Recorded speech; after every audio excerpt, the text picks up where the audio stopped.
fight, and we will win this game.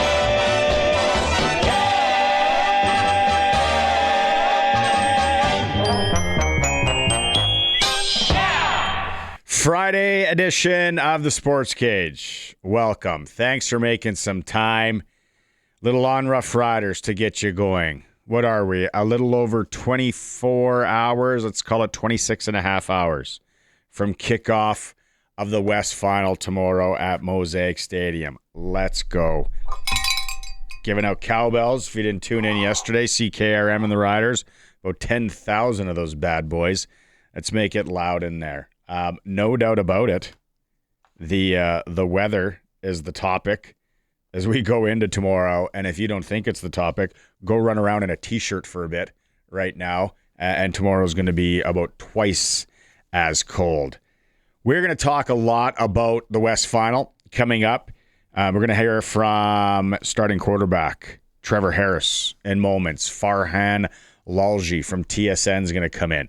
We're going to talk about the Ryan Dinwiddie move. And we're going to go through both the West and the East Final. Eric Francis, we breathe on the football talk for a bit and talk some hockey with our NHL insider, Eric Francis. We're going to give away a couple of Pat tickets to tonight's game against Red Deer at some point. You'll get a cue to call on that. Hour 2, how about a little old 96er? Scott Schultz is going to come in and talk playoff football, the Riders and the Lions. We're going to have high school football, the 6A provincial final. It's going tonight. About 3 hours and 20 minutes time up in Saskatoon, the Holy Cross Crusaders and the Miller Marauders. We're going to hear from Miller's head coach in a bonus edition of Friday Night Lights. We'll also run down the other high school games if you missed it earlier this week. Also in hour 2, we are going to be joined on the Western Pizza guest hotline, like all of our guests, by Geno Lewis. Second time on the program. Ottawa Redblack receiver, great guy. Charismatic. We'll talk to Geno about the season, about Ryan Dinwiddie now in Ottawa, and we'll get him to handicap the West and East Finals for us. Hour 3, we'll go sprinkle of the day. We'll look into that. What an NFL game last night. I'll tell you about my wager there. Luc Mullinder will come in hour 3, give us the keys to the game, how he's shaping things up tomorrow, Lions and Riders. Then we're going to hear from Coach Mark McConkey of the Regina Rams in Saskatoon to take on the Huskies tomorrow. Hardy Cup. Hardy Bowl. Is it bowl or cup? Hardy Cup. Make it a bowl, too. And then we'll run down more stuff on the Riders. It's a busy show.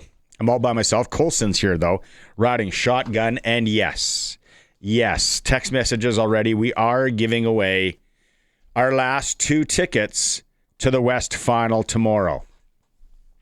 Anybody that texts today. Anybody. 936-6262. Even if you leave your name and number, you got to tell us where you're from. Okay, but throw 15 words out there on a comment about the game, about what you think. It's a great weekend for Saskatchewan football. Maybe you're invested in some of the high school ball that's going to be played. Lemberg, Hafford, Clavette, Watrous, Lumsden, Humboldt, Johnson, Moose Jaw Central, and of course I mentioned it, Miller and Holy Cross Crusaders. Hey, shout out Prairie Girls Football League. The final there goes 2 p.m. Sunday at Leibel Field. Yorkton Moosomin going to throw down. The Prairie Girls Football League champion will be crowned. The home playoff game tomorrow, I was just reading this. The Riders sent this over. Heads up, if you're going to the game, I circled a few things here. The excitement kicks off early with the playoff pregame party in Confederation Park. From 4 to 5, fans can warm up by the fire pits. That is a good touch. Hey, grab a cocktail. $5 beer specials are on. Sit by the fire pit, mingle, maybe meet some new friends. Live music from the Others. Instead of an S, they have a Z there. I see what they did. They're going to be playing. Then the pregame entertainment inside Mosaic Stadium includes high performance from Rider Flow, setting the stage for an unforgettable game day experience. I love this part. Halftime show tomorrow, Night Train. Guns N' Roses tribute band. Let's go. Will they play Mr. Brownstone? My favorite Guns N' Roses song, Mr. Brownstone. Actually, no, November Rain. But that's a little slow. And what if it's raining and it's November at halftime? They got to crack out a little November Rain. It's a long song, too. You need a piano. Maybe they can get one of those for tomorrow. But we don't get the West Final every year, folks. So when you're kind of sitting around going, I might take the option. I don't know what time I want to go. I don't want to go early. This doesn't happen. Can we go back 3 years ago? Heck, go back COVID year when everything was canceled. And you were like, man, if I could just go and guzzle with my friends and go to a West Final or whatever it was. It's going to be awesome. Not an official sellout yet, Colson? Not from what I'm seeing. I think they said there is hundreds of tickets left. We're down to the nitty gritty. A few hundred specifically. And in the list you were reading off, it does say the first 10,000 fans get one of these cowbells. That's a lot of cowbells. CKRM and the Riders partnering up there. Suck it, BC. We're going to be loud and annoying. Be part of the crowd that makes it a rule, no cowbells. Yeah. Tell your kids about that, your grandkids. How was that game? I was one of the 10,000. Yeah. They never did bring back the flame, eh? I thought they'd let the flame in the stadium one more time, one more game. Put them out in the corner somewhere. There's already enough insurance risks with the fireworks that are outside of the stadium. My one buddy is in pyrotechnics and does them for the stadium. Like, the number of guys he's had to almost tackle because they're just walking aimlessly into this field where there's fireworks. Can people just not be stupid anymore? Like, we got to bubble wrap everybody? You'd think. And not all of them are inebriated either. So some of them, it's just on them. I love going to Montana in the summer. And I know a lot of people are like, ooh, America, bad America. I love it because they're just like, you want to be stupid, be stupid. We're not bubble wrapping you. Yeah.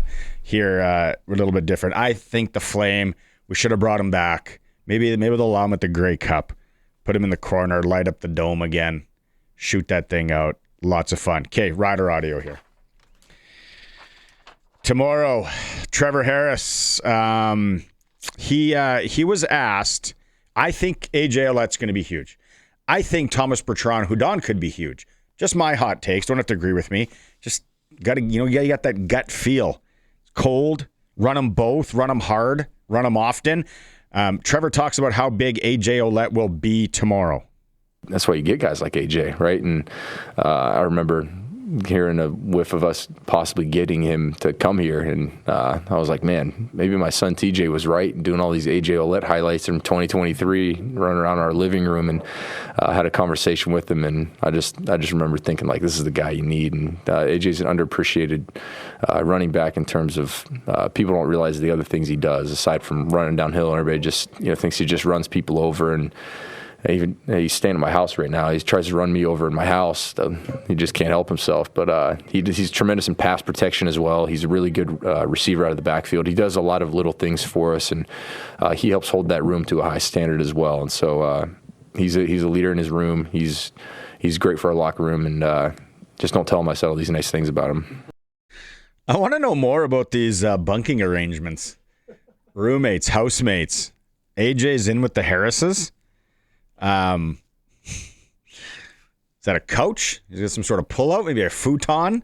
What's he sleeping on? He could be in the boys' room on one of the bunk beds. Yeah. Chilling with the boys. Video games at night. Go-go squeezes or whatever those things are called. Kids all eat. Awesome clip. Okay, these are some clips. Dave said these ones were short. He's asked, what is the year-over-year difference in the team? We're the big dogs. That's it? 1 second. That's all there is. We're the big dogs. That's I'm going to challenge you and Shauna over there in production. She does amazing stuff. Colson and Shauna, can you quickly whip up that little bit into a song? I feel like that should be in some sort of techno music. Is it called EDM now? I think those are two different genres, but I'm hearing what you're saying. Can you play the clip again? We're the big dogs. Oh, yeah. That's got to go in a song. Let's get working on that. Trevor was also, just a short one, he's talking about going up against Nathan Rourke. I'm not here to talk about Nathan Rourke. I think it's our time. 2 sound bites from T-Mobile today. Play that one again. That was so quick. I'm not here to talk about Nathan Rourke. I think it's our time. We got to get on this. We got to get some tunes. We got to get an anthem. We got to get some music going. I know I'm putting a lot on you, Colson and Shauna. If you guys can make that happen. But meanwhile here, he does talk about going up against that BC defensive line. Yeah, they have a really good D-line.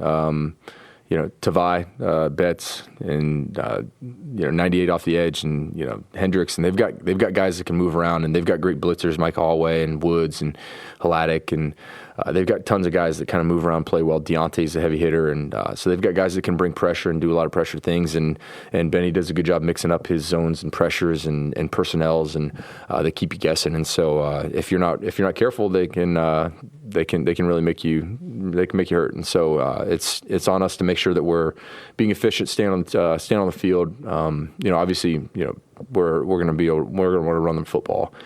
That's why you have AJ here, and our offensive line's been tremendous all year. And so we just got to keep them guessing, keep them off balance, but also understand how we can kind of use our game plan to kind of hurt defenses, whether it be run the football, stretch the field horizontally, vertically, use play action, use intermediates, get the ball out of our hands quick, take our shots when we need them, that sort of thing. It's just about keeping them guessing, and hopefully we can combat what they do and get the ball rolling. 936-6262, Prairie Land Rentals text line. Prairie Land Rentals, anything you need for that fall or winter job coming up. Maybe you need to rent a heater, a power tool, whatever. They're also the Husqvarna snow thrower dealer in the city. 600 Albert Street, deal with the owner. Let us know. Tickets, we're giving them away. West Final. We got a number of people already. Some people are sticking to the 15 words. Brandon's just saying, go Riders, go. He's not funny. Nathan's just leaving his name and number. How about a little Dean? I'm stoked that it's going to be cold for those BC Lions. I'm hoping it's going to be loud. Dean from Regina. I don't need tickets. I'm going already. Attaboy, Dean. Thanks for shouting out. Barry wants the Rider tickets. Go Riders, go. Doug out in Crake. He left us a voicemail or something. We'll have to do that and break. It's not that I don't trust you, Doug. It's just that I don't trust you. I'm not gonna play it. Some great clips from Trevor Harris. Do you, Shauna, work some magic? As we go to break? Do you have any music for us? We got some quick here. Okay, let's go to break. Some what is it? Techno. Tecmo. Okay, We'll see. There we go. Trevor Harris. We're the big dogs. We're the big dogs. We're the big dogs. We're the big dogs. Farhan, here we go. What a weekend for football in Sasky, right? We got the Riders, we got Rams and Huskies, the Hilltops, Okanagan, high school football provincial finals, female league final. Great time to be alive, but it's going to be cold, Farhan. It is going to be chilly, especially tomorrow night when that sun goes down. BC rolling in here. Do you think, I'm going to ask you because you live out there, and we had some people text us yesterday, do you think weather will be a factor? Weather's only a factor if the home team gets out to a lead, right? Like cold gets colder when it gets like that and you're behind and now the crowd is into it and you feel like you've got to do a little bit more and all of those other things. That's when weather makes it an issue. When you get hit, you just feel it like that a little bit more. So for BC, the early stages of this game are really going to matter. Like if they can stay right in the game, even play with a small lead, all of that takes the weather away. I think the crowd is going to be a bigger factor than the weather, but it's all a factor if you fall behind early. James Butler looks to be a game time decision. Do you got any intel there? Yeah, he'll play. We have a joke out here from Trevor Linden in 1994 where Jim Robson said, he'll play, he'll play. He'll play on crutches. So that's a famous saying out here in Vancouver. So he'll play. Look, last week what happened was he didn't practice at all Tuesday, Wednesday. And then Thursday, he kind of did the pain management thing just to see how it would work for game day. And then he wound up playing this week. He didn't practice at all because he didn't feel the need to do that on the Thursday. He actually feels better now than he did a week ago. So do I think he's 100%? No, but 100% he's going to play regardless of how he's listed. How is BC going to maybe weather the storm? What do you expect from them and maybe jump out to that lead like you talk about? I think they're going to have to be aggressive, but at the same time, you've got to manage that with trying to win on first down. So I think offensively, they're going to have to find a way to move the pocket. I think they're also going to have to try to find a way to get some inside pressure on Trevor Harris, and potentially, rather than give him some easy lanes to step up, they're going to have to try to work him to the edges, or maybe he's not as effective. The one thing Trevor does is get the ball out quick, and he doesn't necessarily push the ball downfield. He's capable of pushing the ball downfield. He's just not asked to a lot because of the offense. But, from BC's side, they've got to be better offensively. They haven't been good in the first half of their last 3 games. They've got to find a way to, I get everybody assumes that when you play in cold weather, you just got to run the ball, and you have to run the ball, and you have to pound your head up against the ball and ensure that you can run the ball. I'm just not sure that's the best way to play, because it will mean that in the early stages of this game, BC is going to be in 2nd and 8 and 2nd and 9 all the time. That can't happen. So they have to move the pocket and be a little more aggressive on first down to get where they need to go. How are they going to protect Nathan Rourke? Do you expect anything special there, or just out physical, man-on-man kind of thing? Because the Riders obviously are going to be coming. Well, this is what I'm talking about. They have to move the pocket, because where the Lions are most vulnerable is their interior offensive line.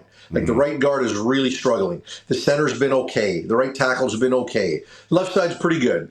But they need to find a way to protect that interior offensive line, and that means move the pocket. That means do some Trevor Harris and get the ball out of your hands quick. Get into the RPO game. But so I do think you're going to see a change of approach there, because I think if they want Nathan Rourke to get into a 5-step drop game, which isn't really what they do anyway, they're going to have problems. Because the reason BC's offensive line has been by far the best in terms of preventing sacks is the quarterback and just how he manipulates defenses. What as a coach, a football coach here, which team do you think's got more cards tucked into that chest that they haven't shown yet? Any surprises? Maybe is there a screen game element? A lot of bubble screens. Are we going to see some trick plays? Do you see either side maybe being a little more prone to that? Well, I think the Lions have a little more available to them that they haven't done, only because I think Saskatchewan has done more. Like that's not a shot. I just think that when you look at Mark Mueller, there's a little more variety in his package. The Lions don't do a lot of screen game. That could happen here if they want to protect the quarterback a bit. I don't know that either of these guys has necessarily built a lot on trick plays, right? I mean, I think there's some misdirection elements that Buck Pierce has in his offensive repertoire that he hasn't used yet, that I think he can use more of. But I don't think you can gimmick your way to this, especially if you're BC, because Saskatchewan's defense is just too good. A lot of people earlier in the week are talking about special teams. And, the Riders were pretty good. They didn't give up any kind of return touchdown this year. Playoff game, weather maybe being a lot, up in the air and cold. Special teams definitely could be a factor. Yeah, and I think the Lions are really good there, right? And you're not going to have Alford playing for Saskatchewan in this game. BC's special teams have really, really gotten better as the season has progressed. And this place for the last 4 years has been a black hole on special teams. So, BC's got an outstanding puncher in Meyer in terms of accuracy. I mean, we know Saskatchewan's problems with the field goals this year. So Sean White might not have the range, but he's a more accurate kicker, and you can believe in him more. But if you look at BC's game last week, 13 points came directly off their return game and cover teams, right? So they opened the game with a long return. BC doesn't pick up an additional first down. Sean White gets a field goal. That's all the return team. Then they get the fumble. They get the kick return touchdown. Again, all special teams. Then they get the fumble. BC doesn't get a first down off the fumble. They kick a field goal. It's 13 points of BC's 33 last week that came directly off their teams. And their cover teams were really good. And they weren't taking penalties to put themselves into deep situations for starting field position. So I like BC's special teams. And believe me, I haven't said that at all since the beginning of the Rick Campbell era. So it's shocking for me to actually feel that. Do you know something that we don't? Because it says Alford's playing. Okay. Maybe I'm getting that wrong. Maybe I'm earlier in the week and I've looked at it incorrectly. Okay, yeah, and we're scaring me. I'm like, what does Farhan know that Okay, I so don't? actually, yeah, he's listed as a designated American. My apologies. Okay. I'm Oh. just visualizing it, and he's in there. You're right. We're good. Okay, and I know there's a lot of SportsCage listeners that are going, what? My apologies, Regina. I'm picking Sask to win, so there's no conspiracy theory here. I'm telling you right now. Okay, let's go to the other side. What do you think happens in the East? How are you looking at that one? I find that poor Hamilton Tiger Cats over the last week have been getting no respect, Rodney Dangerfield style. I'm going to add to that. I picked at the start of the year Montreal to beat Saskatchewan in the Grey Cup, and I'm sticking with it. Davis Alexander is outstanding. I think he and Nathan Rourke are the top two quarterbacks in the league right now. Chad Kelly's health notwithstanding, and I know that Bo's had a good year, but their offense was much better the first half of the season than the second. Montreal's an entirely different team with Davis Alexander at quarterback, and weather won't be a factor. Crowd could be a little bit of a factor, but I just think that team is so much better. Montreal is when Davis is their quarterback. He makes all three phases better, and he can beat you a lot more ways than Bo can. So, Bo's going to get his, but I both sides of the ball. Like I even like, what I've seen the last few weeks from Montreal's defense outside of that little 5-minute stretch, which was really turnover rated, right? It wasn't that they got gashed over and over. It was turnover rated and then a couple of big plays. I just think Montreal is the most complete team, and they're playing the best football right now. Not a lot of people had Ryan Dinwiddie to Ottawa as the GM head coach. I didn't hear any rumblings of that. What do you make of that? When did you find out? What do you think of it? Yeah, I'd heard last week that I think we've heard for a while that there were some issues going on between coaching and management in Toronto, and that there wasn't necessarily a lot of alignment there. I didn't know where that would take them because largely prior to this year they've been successful. And if you're Mike Pinball Clemens and you're going to continue to remain GM in title, you need John Murphy. Now, I got a ton of respect for Ryan Dinwiddie. I think he's the best play caller in the CFL, and I love Mark Mueller, and Scott Milanovich in those areas. Don't get me wrong, but for me, Ryan Dinwiddie's the gold standard as a play caller. So, and that's really important, right? Like Nick Arbuckle doesn't do what he did without Ryan Dinwiddie as his play caller. So, I didn't think it would get to the point where he'd all of a sudden take a job elsewhere, but I knew there were some issues there and there wasn't any alignment. And then things kind of moved fast. Like, he went to MLSC. They weren't necessarily going to give him what he wanted. And then they gave him permission to talk to Ottawa. And next thing you know, they didn't get a right of refusal or a second conversation. He just took the job in Ottawa with the promotion and the GM title attached. So heard rumblings last week, but I am surprised it got to this point. I think massive flags right there when you don't even give your employer a chance to rebuttal or counteroffer. You want out, I think, okay, well, writing's on the wall. Maybe that's just me. Anybody I know that switched jobs like that, it's like they didn't want to be at their old place. That's okay. Let's end with a little NFL. What's your game of the week there? You got to give me some options. Throw some at me. Philly Packers. Yeah, I was looking at that, going into it because I'm trying to get a sense like. Both teams have been wildly inconsistent this year. Right when we expect the Packers to take that next step, and really build like off that game against the Steelers last week or 2 weeks ago, then they stubbed their toe, right? And then when you look at Philadelphia and the struggles they had to start the year with Barkley not getting it going run-wise, with the passing game not being there, A.J. Brown being invisible, and then they start putting a couple of games together, and then they made some moves at the deadline. I want to see which team can sustain. You even look at Kansas City. We thought everything was rounding into form. They played Buffalo, they lost, but people still think they're kind of ascending. I love what Seattle's doing, but in terms of an actual matchup, I think Green Bay Philly is a pretty compelling one. How would you like to be given the assignment, Cleveland and New York Jets? The toilet bowl. Yeah, really. Definitely take the option on that. All right, my man. I was supposed to go to Seattle and Arizona on Sunday, but that got changed just because there's a Canucks game that day, and then we all leave the next day for Grey Cup in Winnipeg. But I would have preferred to have gone to the football game, no doubt. And it's interesting to see what's going on in Arizona with Kyler Murray kind of benched but not benched, right? And just how good Seattle is, because I've said this on this show before. They've gone from NFC dark horse to legitimate contender the way they're playing on both sides of the ball right now. Okay. Let's maybe end on this then. Legitimate contender. Indianapolis Colts. Are they for real now with Sauce? Absolutely. I mean, I think they were a legitimate contender before that. Now, look, you still got to find a way to get through Kansas City and Buffalo, right? And those are the teams. And I don't know that the best of Indianapolis is better than the best of those teams, especially Kansas City. But yeah, they're legit. I mean, they're going to scare a lot of teams and have the ability to go deep. Like this is last year's Washington Commanders, right?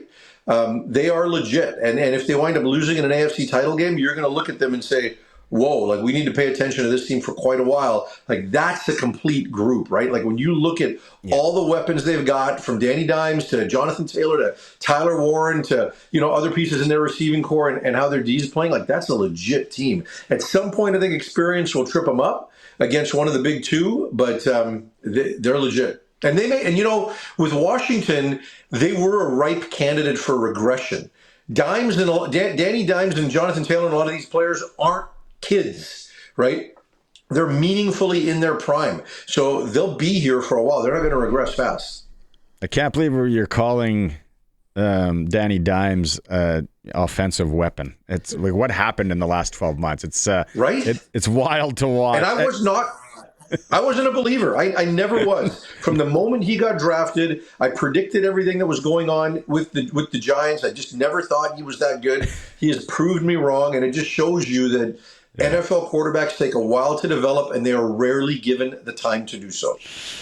All right. We'll end it on that. Travel safe next week. We do this from you'll be in Winnipeg live. I won't be there, but we can do this. I was really going back and forth on coming to Regina this weekend, but my son has a playoff game tonight. I didn't want to miss it, but I know Regina is going to be the place to be this weekend, and Winnipeg will be a lot. Like everybody in the Grey Cup committee, like they want Sask there because they know when the Riders win and the way Saskatchewan travel, just how much fun a Grey Cup is. It will be. All right. Catch up next week. Good luck to you and your boy tonight. Thanks, pal. Right on. Farhan Lalji joining us here on the Sports Cage, and his segment is brought to you by the Cooperators. They can build a plan that works for you. Time to get financially fit with the Cooperators. We'll go to break. We're going to take a breath from the football talk. I see the text messages. I know you want to win those tickets. Let them fly. We're going to talk some hockey with Eric Francis. It's the Sports Cage on 620 CKRM. Okay, sorry. We apologize. He's not on video today because he's out and about. He's grinding, getting things done. He's joining us from his vehicle. I've driven in this Skoda with Eric Francis. Our NHL insider is joining us. So have you come down that Cadre night? We talked about it on Wednesday. Then I watched it on TV. Fitting that he scores. What an event, Eric. Being there must have been off the charts. Seeing him play his 1000th. Yeah, it was pretty cool. I thought the Flames did a nice job. I think everything about it was perfect, and he said as much after the game himself. I mean, he thought it was really cool that the silver stick was the same pattern as his actual stick. He didn't know that. He just thought he was going to get a big, thick piece of silver, but it's actually the pattern of his stick. It's a whole lot heavier. He wasn't ready for that. And his daughter got one too, a little mini one, and she was whipping around the rink, just dropping it and throwing it, and probably Mom was cringing every time, but that's okay. It's her stick. So, and then the little girl, it kind of went viral. His daughter read the starting lineup, and those moments are always pretty cool, but this one seemed especially kind of anyone who's got a daughter or a son and could picture themselves in that position, you could see why he was a little misty-eyed after that one.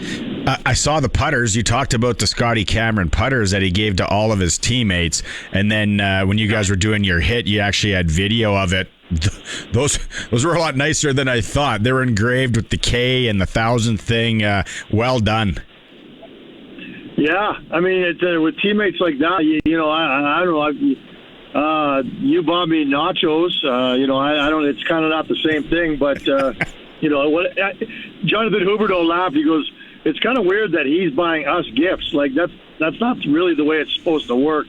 The necklace that the players all chipped in and bought him had a whole lot of diamonds, and I'm not a gemologist, but I could only imagine how much the number 1000 just filled with diamonds on his necklace cost the team. But yeah, that's a big league gift exchange, boys. Scotty Cameron's for a diamond necklace. I'm in for that anytime someone wants to do that if you want. And for the record, you bought the nachos. You actually picked up that tab. You were confused as to why you were, but I was like, fine.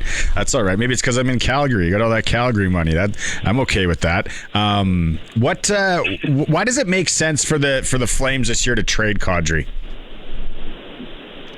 Well, you got to cash in on him at some point, and obviously this team's not going to win anytime soon, so that's the obvious, easy argument. And he is their greatest trade chip. There's no question about it. He's their best player, and at $7 million a year because of the way the cap's gone, that is an extremely palatable number for a second-line center on any team and a first-line center on the Flames. So, that's given that this season's a write-off in terms of making the playoffs, the obvious knee-jerk reaction is, okay, start cashing out and getting some younger guys in.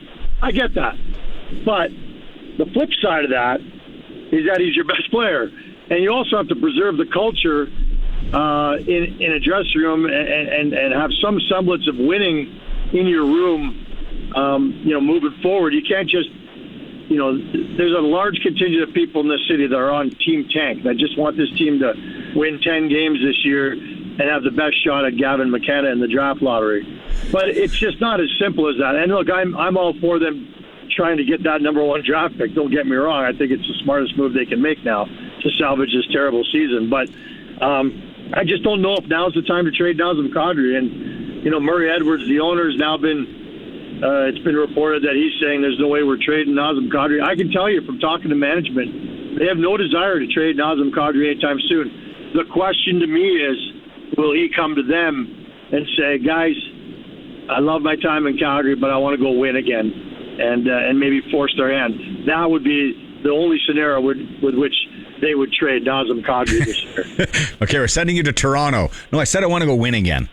That would be Montreal, right? Could be a good landing spot for him. I guess we can talk more about that as we go along. I want to get your take on the Team Canada jersey reveal. If you're watching the stream, I think Colson's going to throw it up here.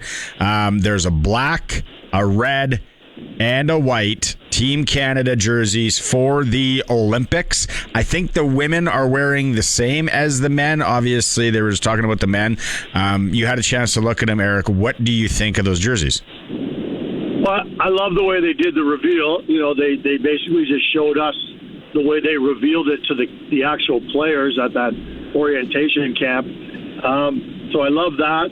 I think they look great. Look, I'm not a huge jersey guy. Like I get mad when a team goes sideways on it.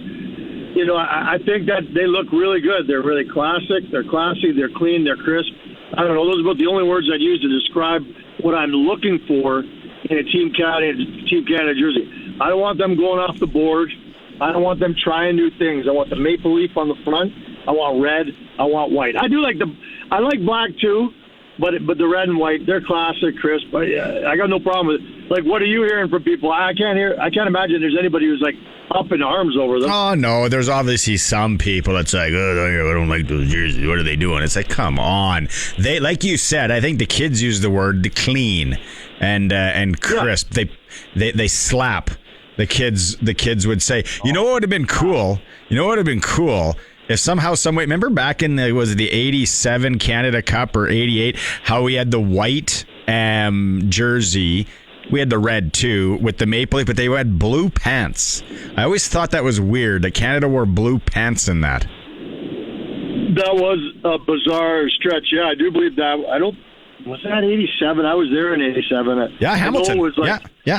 Yeah, I think it was. And, yeah, that was a little bit of a departure. And, look, the first time they wore the black jerseys, that was a big shocker for a lot of people. But I think we've grown to really appreciate and like them. And they're intimidating. And, that I think every team has to have a black jersey, don't they? Don't all the studies say that teams win way more when they wear black? It's more intimidating. I think you're making that up.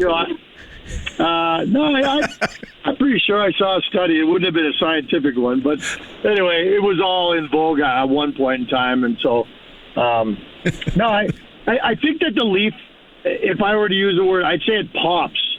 Like, it looks almost three-dimensional to me on the new jersey, And that's what I really do like that as well. So, look, I tried to buy. I ranted with you guys. I took my son to the Four Nations in Montreal, and we went early for the first game to buy a jersey because you couldn't get them online. They didn't make them available at Christmas. They totally screwed up that whole tournament, marketing-wise. There were no jerseys to be had. We lined up an hour before the show, or before the first game. We get in there, and the only jerseys left were Sam Montembeault, which was kind of surprising because it was in Montreal, but nobody wanted the third goalie, his jersey. You could not buy a Four Nations jersey. I want to make sure I get one for my son for Christmas, for the Olympics, and I'm pretty sure they're going to make sure they're readily available. They're not going to make the same mistake as the PA made last time. Okay, I want to end with this. Big weekend in Sask when it comes to football. CFL, obviously the Riders hosting the BC Lions. The one thing tomorrow, at halftime, it's going to feature the thrilling Old Dutch kick to win contest, where one lucky fan will attempt a 50-yard field goal for an incredible $500,000 prize. I know a lot of people didn't listen when we were just pioneering this relationship when you were on our show.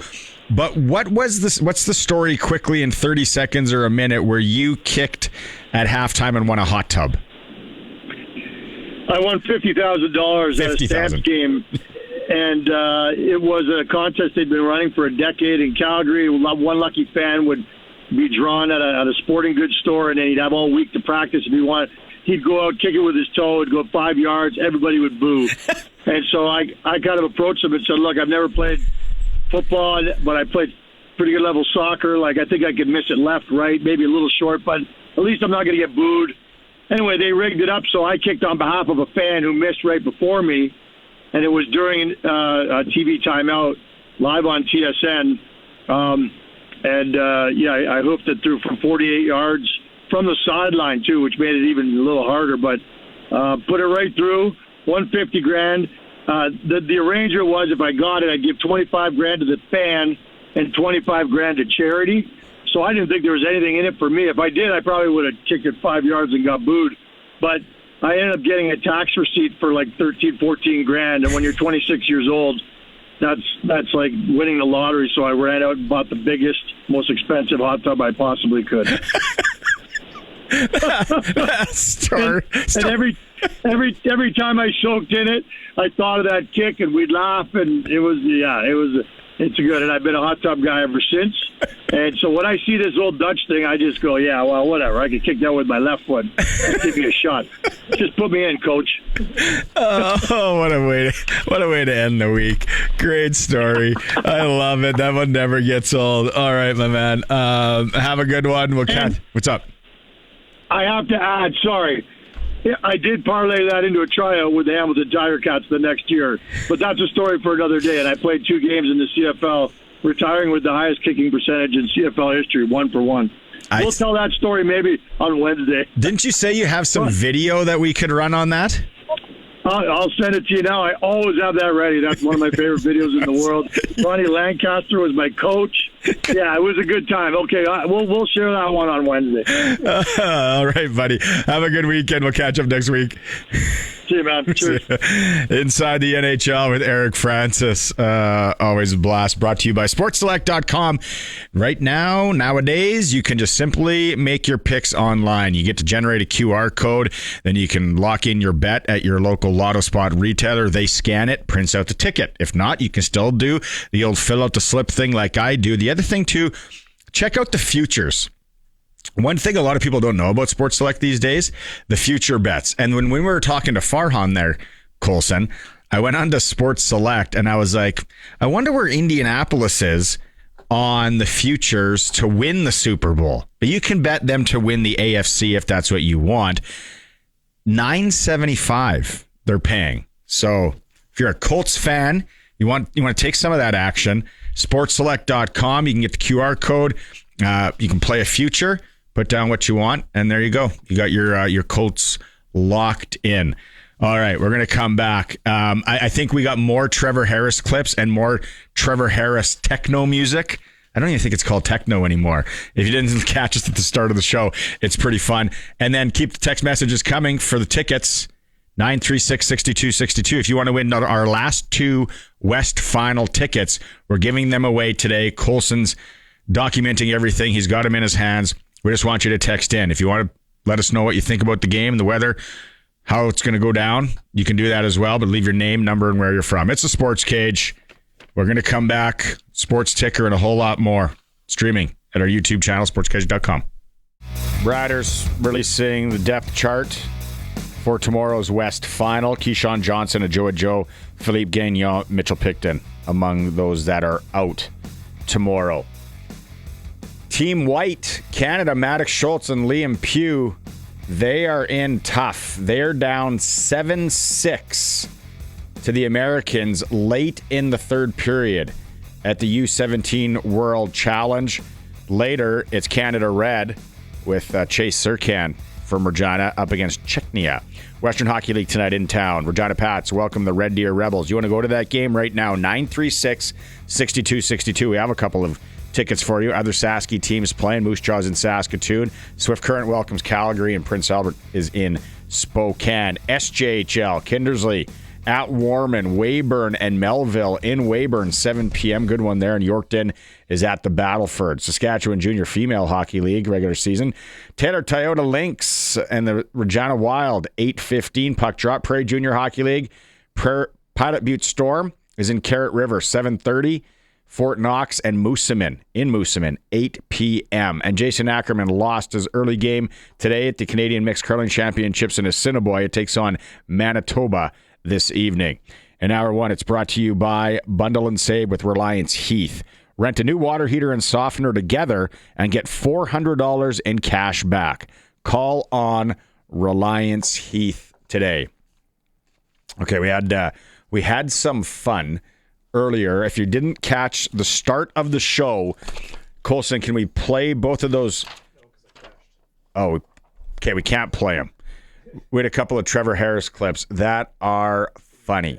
Colson's going to give you the thumbs up when we have a chance to play them again.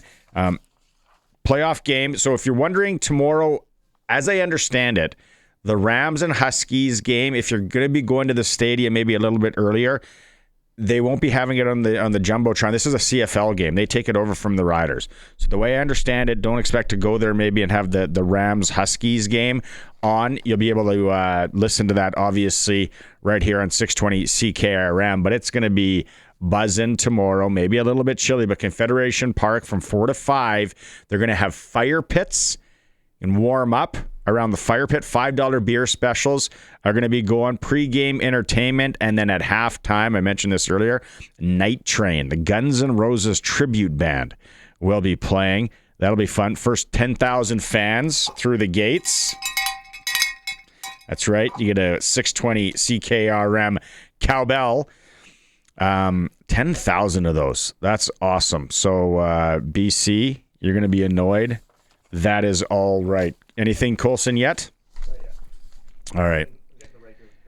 And I'm looking at the forecast, because I've been looking at it more probably than ever on tonight. Looks like we're going to get some flurries this evening, but tomorrow evening. We talked about this yesterday. We're going to dress warm, right? Now it's saying at the coldest part tomorrow evening, minus 19. Feels like minus 24. I don't think it'll be that at kickoff. Minus 5 in the afternoon, minus 10. And then up in Saskatoon, we're going to be joined by Mark McConkey a little bit later in the show. We had Mason Nias on the program yesterday for the Hardy Cup Saskatoon forecast tomorrow afternoon. It is calling for minus 7 now. So we were sitting about minus 3, minus 4 tomorrow. So it's going to dip down. It's going to be a little bit colder tomorrow if you're heading up to Saskatoon to watch that one. And then high school football around the province. The 6A provincial final goes tonight up in Saskatoon, 6:30 kickoff. We should have been broadcasting this game. Miller Marauders, Holy Cross Crusaders for the provincial final. We're going to be joined by Miller's head coach in hour 2. We'll go through that game. Got to give some love to the other high school games going on around the province this weekend. Lemberg, they've been a wagon all year against the perennial power in Hafford. That's 2 p.m. in the town of Hafford tomorrow. Clavette is at Watrous, 2A 6-a-side provincial final. That one in Watrous, 1 p.m. 4A 9-a-side. Lumsden. We expected Lumsden to be there. They're going to be in Humboldt. 1 p.m. for the 9-a-side championship. We talked to Johnson's head coach yesterday, 5A 12-a-side, 1 p.m. Guthridge Field in downtown Moose Jaw. Johnson and Moose Jaw Central. And we got to give some love to the Prairie Girls Football League final. That goes Sunday at Libel, 2 p.m. Yorkton and Moosomin. All right, quickly, the Trevor Harris clips. Which one do you want to play? Listen to Trevor. And how? Sorry, what's that again? We can do a fun one in the break. Okay, Colson said he's made some fun stuff here. Trevor Harris clips as we go into break. Hour 2. We got Scott Schultz coming up.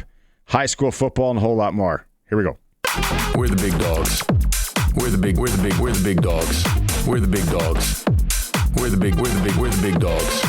I'm not here to talk about Nathan Brewer. I think it's our time. We're the big dogs. I think it's our time. We're the big dogs. It's our time. Football. Go outside, take a deep breath. Actually, don't do that. But football is in the air.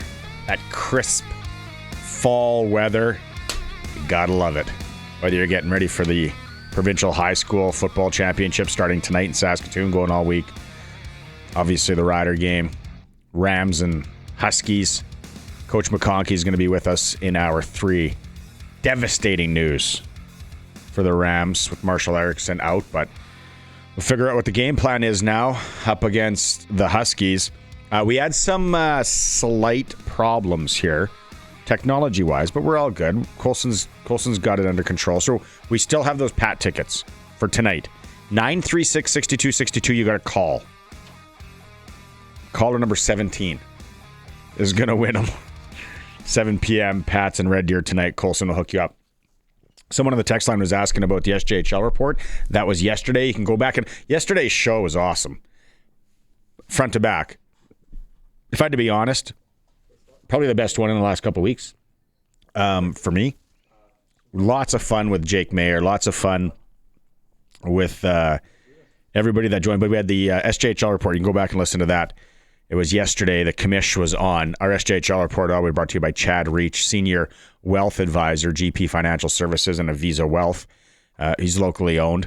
If you're thinking about getting a second opinion on your employer plan, like a lot of people are doing these days, sit down with them, and they'll go through some options. www.gpfinancial.ca. I'm seeing all the text messages, too, that are coming in. You're trying to win tickets. So you're all in. Dylan, Saskatoon, you're in. Barry, you're in. Chris, Mouse, Ted, Brenda. Somebody's got a parlay for me to hit tonight. So we do Sprinkle of the Day. Colin in Yorkton. He sent it. I like that. Let's do it. Send me in what kind of action you're thinking tonight. I think it's all hockey games he's thinking of. Sherry, Riders are going to kill the Lions Roar and head to the Cup. Sherry, you're entered to win tickets if you want. Who else here? Spencer. It's going to be a great weekend. You know it, Spencer. I think a lot of people are going out looking for those heated jackets. And that's not Tegan, who will have the show on Monday, and she's the sideline reporter. She is going out. She said right after work, I'm going to go try to find one of those plug-in dealies, heated jackets. Yeah, veteran move, actually. I'm not sure what Luke and Dave are going to have in the booth. We're ready to go, Colson? Okay. Western Pizza. Why wouldn't a guy or girl grab some Western Pizza tonight? It's Friday. Ease into the weekend with a little za, maybe the Greek favorites they can make. Souvlaki, ribs, salad. Just the goodness you just can't make at home. Call your local Western Pizza tonight. Let's go to the Western Pizza guest hotline. Joining us, the old 96er. He's given us such famous quotes on this program, like socks on a rooster and desperation is a stinky cologne. Is he there? That's right. Oh, yeah. Okay. There you are. I see you now. Yeah, I gotcha.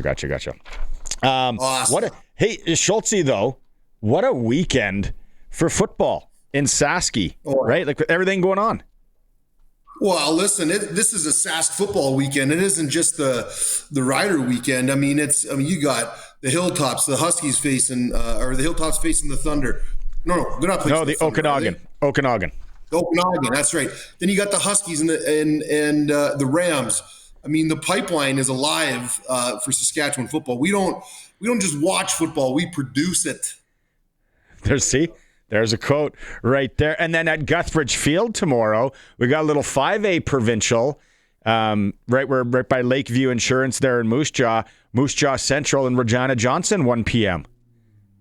Yeah, we threw our hat into that old ring and got bounced out of the playoffs by Swift Current, and they went on to play Central, and now they're in the big dance. So they are definitely our biggest rivalry for the Belgroni Griffins. So I'm actually gonna be taking in the first half of that game. And then making your way to Mosaic, obviously. Making my way down to Mosaic because they got me out to ramp up the crowd at the beginning. So that's going to be fun. Oh, what do you have planned? Are you going to set off some sort of fireworks, something illegal? I'm going to copy what Steve Mazurek did because he's Mr. Electric. What do you wear? I got a video of what Steve was doing last week, and I tell you, I got to do something better than that. Okay, what I'm telling people to be careful. Just make sure you know what you're dressing in for that game. What do you recommend? Carhartts, maybe a Skidoo pant of some sort. I've got my Carhartt bibs are definitely going to make an appearance, and I will likely. It just depends. I've had a pretty high on the hog summer, so I don't know if I'm going to be able to fit into my O'Day jersey that I would wear to the game. Send me a picture of that, please. I want to see it slide. We might need to get a little coconut oil on there to get it greased on. As a player, though, the weather. Do you expect the weather to affect the Lions as they roll in?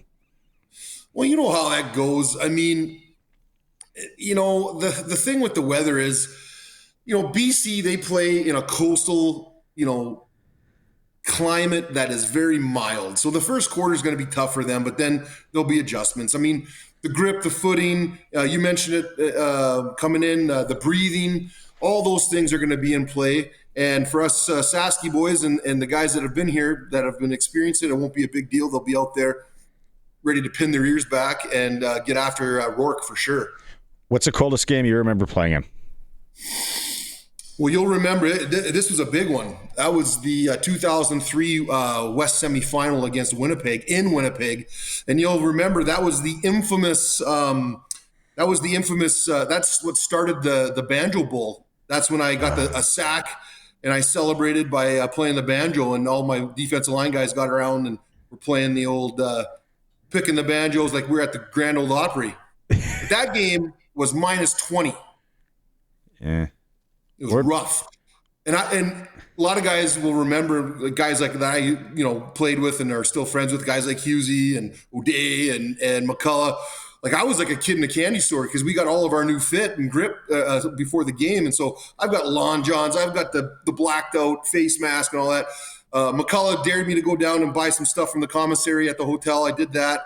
You got to make sure. You got to make sure the stuff fits. You got to make sure everything's in its right place. I got onto an elevator with about, I would say, probably 12 people. And as a 6'3", 300 and question mark pound assassin, and we came out and won the game. What do you remember?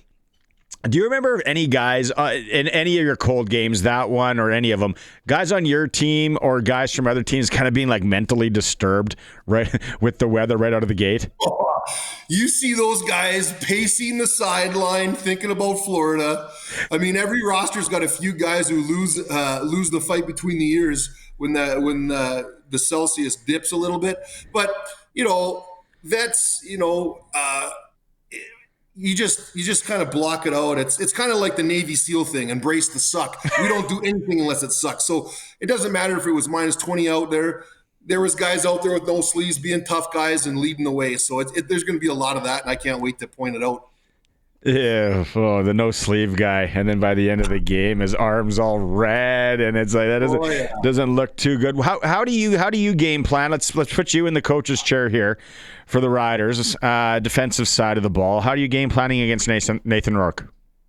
Well, from what I can glean as an interior nose guard, I mean, if that's what you want to hear, Rourke seems like he's a rhythm QB.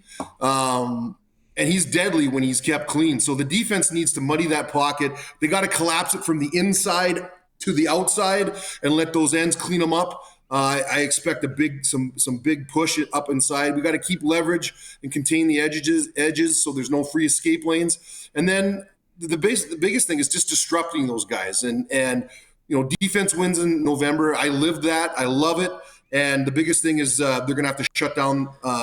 You have to shut down one phase and attack the other. And that's whether they shut down the run and attack the pass, or they're able to shut down the pass and attack the run. They've got to figure that out and get them bifurcated so they can work on them in bite-sized pieces to win this game. I asked Farhan this in hour one, and I'm just kind of thinking, watch football and you coach it at some time. You got aggressive defenses. Now BC hasn't been a team this year that's run a lot of screen patterns, bubble screens, and different thing like that. Maybe a wrinkle into that, and then if that happens, how quickly do you adjust? Well, you gotta. I mean, and you know what? And that's fun. It's great that you bring that up, because one of the things that I've kind of keyed in, being a former player, and you still kind of feel like you get your fingers on the pulse. The Riders have been definitely they have been able to switch on the fly for a large part of the season. And I've been talking about, they've got that trust in their players. It's one thing to make an adjustment and man, we hope we can get it done. But what the Riders have shown, and they've shown it with their record and they've shown it with their on-field exuberance, is that, the team will make a change and they trust them to go out there and do it. And then they do it. And that's what I think has been kind of the secret sauce to the Riders defense for sure. Special teams, always a factor in big football games. You could see that here as well with the weather. Absolutely. In weather like this, special teams, it flips the game. The ball gets slick. The footing's tricky. I mean, field position is everything. And so we're going to see that play out. And I think that the Riders being, they've got the environmental experience, I would expect that we win that portion of the game for sure. Offensively, from us, you'd be surprised if we didn't run the ball hard and run it often? You've got a Sasquatch in that backfield who his only purpose was to carry the rock between the tackles. This guy, his hair, his demeanor, his forward attitude, the way that his body leans when he runs. You have definitely got to pound the rock with this guy. It's trench warfare out there. We've got to run it early and often and make BC really feel it on their shoulders of like, God, we can't stop this guy. And I think, with the way things have been coming together for the Riders, if they just have to go out and execute, and that's exactly what I see happening. Does this it kind of seems like the destiny, right? Like how the season's gone, how actually the last two seasons have gone, the disappointment last year, the build up to this, not to go back to the Blue Jays where it was like, okay, it's just going to happen. Like, give us the trophy. And then it kind of goes sideways. But Schultz, I just, for the life of me and the gambler in me, I'm taking the Riders all day to cover this too. You know what? You do. I mean, there is something in the air. There's something is happening. You can't really put your finger on it. There is a bit of a special feel. So I'm not going to say too much more about that. I'm a superstitious one, so I don't want to jinx anything. But it's just, again, it's F or walk. The loser goes home. You push all your chips to the middle of the table, and by any means necessary, you got to win this game. And I think that the guys in that room understand that. The executive and the coaching staff certainly understand that. And I cannot wait to get into the stadium and see it unfold in front of my eyes. We can't wait to see you rev up the crowd. Superstitious and a quote machine. Give us a plug for the business. Hey, big things happening at Lakeview Insurance. We are the Western Canadian leaders in farm insurance and ag insurance. We've got all kinds of, we've got 2 new programs coming out. We've got a chicken and poultry program coming out this year, this winter, and as well a seed growers program. So we're going to be at all of the trade shows, and we will be doing the cold calls and making it happen to get your business. Yeah, well, come on. If we're doing this live at Agribition, you got to come on. Oh, you know for sure I'm going to come down to Agribition. I told you last year there might be Cody Fajardo might be joining us in a booth this year, so we'll have to hold our breath and see what happens. Oh, little tease. I like it. All right, Schultz, travel safe, and maybe see you at the stadium tomorrow. Hey, go Riders. Looking forward to it, and thanks again for having me on, and we'll talk soon. Right on. There he is, the old 96er on the Western Pizza guest hotline, dissecting the game for us. He's been in these games. He knows it. -20 that game in Winnipeg. Hopefully not. We're not quite there, but we could be close tomorrow. Still more Rider talk coming up too. Geno Lewis from the Ottawa Redblacks. He's going to be coming up. Find out more on the Ryan Dinwiddie move there, what he thinks about that. Going to the Prairieland Rentals text line here. Kevin says, be great seeing Schultz run out tomorrow wearing the old flame bucket and lighting her off. Wouldn't that be something, Kev? Wouldn't that? What happened to our world? Maybe we can't get the flame anymore. Gerald says the YouTube feed is breaking up. Very annoying. We only can do so much, Gerald. You know, technology, YouTube. Look up YouTube's 1-800 number. Let's all give them a piece of our mind. But I think we're back now, right, Colson? All right. We'll come back with the clutch performer as we go to break. Let's get the Trevor Harris track just launched. Shauna and Colson from Harris's clips today as we go to break. We're the big dogs. We're the big dogs. We're the big dogs. We're the big dogs.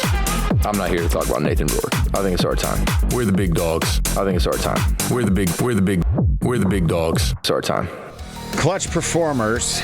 I don't know where you want to go, Colson. Try and keep it local here on the front. Congratulations to the Miller Marauders. Defeated Leboldus 25-14 in the third set to win the Senior Boys Blue Division City Volleyball Championship. Also, Winston Knoll defeated Campbell 15-12 in the fifth and deciding set to win the Senior Girls Blue Division City Volleyball Championship yesterday. So good on ya. Unclutch performer. Actually, clutch performer, anyone that watched that NFL game front to back last night. I couldn't do it. Heard a lot of people complaining about it today. I saw the Raiders up 3-0, hammered and in game bed with the Broncos. If you're watching the stream, that's funny. What an awful football game. Where did you find that? I was on Twitter. Everything's on Twitter. But the graphic we've got up shows some of the chaos that happened last night, and then somebody photoshopped the quarterback's helmet so they're both backwards, because that's basically what it was. 13 3-and-outs, 15 punts, 3 interceptions, 2 missed field goals, a blocked punt, 8 sacks, and more than half of the Raiders' drives didn't go further than 2 yards. I heard it was like the first time since the 1950s that both teams had more penalties than points. Yeah, I looked it up. Both teams had 11 penalties each, and it was a 10-7 game. That's sad. And that's why we watch the CFL. That's unreal. Clutch Performer, Unclutch Performers brought to you by Nick's Service in Emerald Park, your local Massey Ferguson, Challenger, Rogator, Gleaner, and Fent dealer. Call 781-1077. Time now for Friday Night Lights, your weekly look at the exciting high school football scene in Saskatchewan. Brought to you by Warren Steinley, Member of Parliament at Regina Louvain, and always on Saskatchewan's side. Yeah, we've talked about it. We've been covering it all year here on the SportsCage. High school football, we know it's a big deal. We got Johnson and Moose Jaw in the 5A. In 1A, 6-a-side, Lemberg Hafford. That is going to be such a good football game in Hafford, 2 p.m. on Saturday. 2A, 6-a-side, Clavette, Watrous, 1 p.m. in Watrous. 4A, Lumsden in Humboldt, 1 p.m. on Saturday. That's the 4A 9-a-side championship. It's so great. And then the city championship here in Regina, it was the Miller Marauders over the Riffle Royals. I've been talking about it, I teed this up yesterday. They are on the bus. They're heading up to Saskatoon. Well, they're there already. So earlier today, I caught up with Miller head coach Jason Duchek to chat about the provincial final tonight in Saskatoon between Miller and the Holy Cross Crusaders. Jason, it's special. It's a provincial final. First off, I want to go back to the game in the city final last week against Riffle. Was it the battle that you guys expected? I'm sure you're going to say yes, it was. Yeah, well, I expected the battle like that for sure. I'm not sure the kids expected it to be a battle like that. We got up on them early. We were up 15-0. And I think sometimes some complacency comes into play a little bit. And then they got a score at the end of the half. And now it's a little bit of, what's going on here? And that we should be moving along and continuing to stay ahead of those guys. And we were in control of the game. All I told them at halftime was just stay the course, keep playing like how we keep playing. And then we stayed in the lead all the time. They narrowed it. We always were able to respond. And that's the name of the game in football is can you respond once the opponent does something to your team. And yeah, we were able to do that in a big way on a few drives. So you got Holy Cross coming up in Saskatoon tonight. How much do you know about Cross? Did you start preparing before you knew that it was them coming out of the St. Joe's Holy Cross matchup, or do you just watch a ton of tape this week with your coaches and prepare and talk to other coaches and get the scouting report? Yeah, it's more just started on the weekend, trying to organize and get the film and talk to other people that we know in Saskatoon that can provide us any insight that we can with them. I know they're doing the same kind of thing as well. Did we pay attention during the regular season on to who the top teams were in Saskatoon? Oh, absolutely, we did. But we had to keep our focus on here in Regina and make sure we take care of business first. And then, yeah, we've put all our effort into since our game has ended as coaches and that, be nice to celebrate a little more and enjoy that a little more, but it's move on to the next game right away. And yeah, we've been working hard at trying to get our game plans in and that we feel very confident about our game plans and we just hopefully can execute them tomorrow. Before we get into your group, let's talk about what does Holy Cross pose to you guys? Well, Holy Cross is a very solid team up there. They've been that for over a decade and that probably closer to 15 years. It's been them and basically St. Joseph's there, especially the last 5 years. It's been one of those two groups there. And we played Holy Cross 2 years ago and it was a battle. We ended up pulling it out, winning 12-10 at the end of the game. And we expect that type of battle again, that it's going to be really, really tight. They've got an elite defense themselves.